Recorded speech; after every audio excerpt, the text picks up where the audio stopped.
Next up, let's queer up entertainment.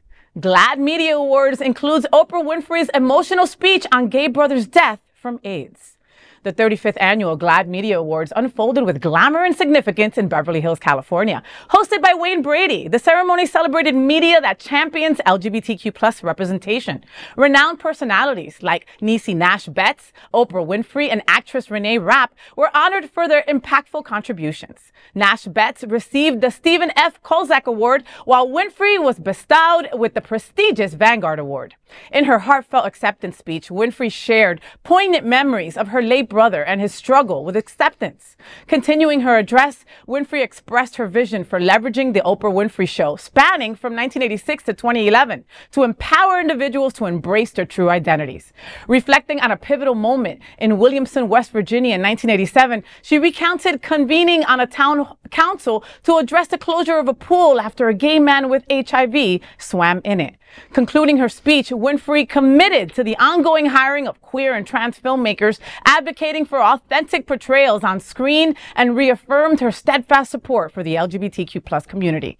Notable winners of the event also included fellow travelers for Outstanding Limited or Anthology Series, Ted Lasso for Outstanding Comedy, and Yellowjackets for Outstanding Drama. I also want to just take a moment and acknowledge every person in this room, every one of you in this space, for being who you are, for standing in the truth of who you are, because it's a beautiful thing to witness and an even more beautiful thing to be a part of. I have to say that many people don't know this, but 35 years ago, my brother Jeffrey Lee passed away when he was just 29 years old from AIDS. Growing up at the time we did, in the community that we didn't have the language to understand or to speak about sexuality and gender in the way that we do now. And at the time, I really didn't know how deeply my brother internalized the shame that he felt about being gay. I love Oprah Winfrey. And before I get to my comment, damn, she looks good. That's the maglitide is working, girl. It is working. You look amazing. I know you don't want to say it's Ozempic, but we all know it. All right. Now getting back to it.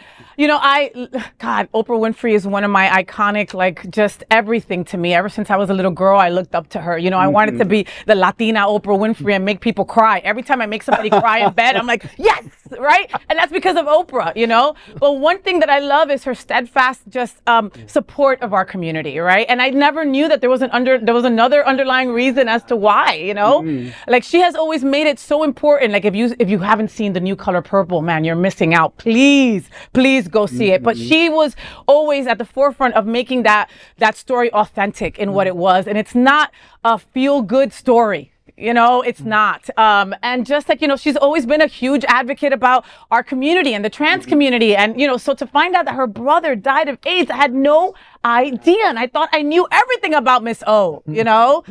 More about the GLAAD Awards. I love the GLAAD Media Awards.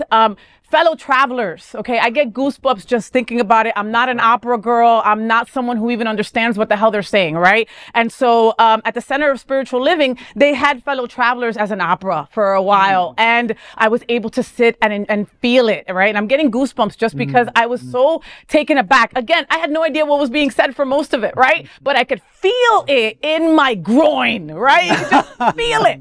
And so then when the show came out, I had to go see it. But it wouldn't have been something that I would have automatically gone to see. And then just seeing the portrayals were just incredible, you know? Yeah. And then Ted Lasso, you know, which is funny as hell. I don't know shit about soccer, and I never even wanted to know anything about soccer, but the gay storylines. There was a gay soccer player. I was trying to keep it from everybody. And also the beautiful Miss Keeley, who is always having a relationship with a girl here and trying to make out with Miss Waddingham and all that. And they make it very, very casual and fun, you know.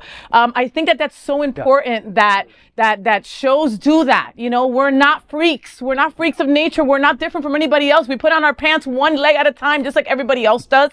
And these shows make it relatable and real for people that maybe don't have LGBTQ+ people in their lives, for them to see that we really are wonderful people. You know who else looked fabulous? Who? Was just to Oprah's left on the stage, the amazing, ageless, legendary drag goddess from Chicago, Chili Pepper. Oh my God. She looked gorgeous there.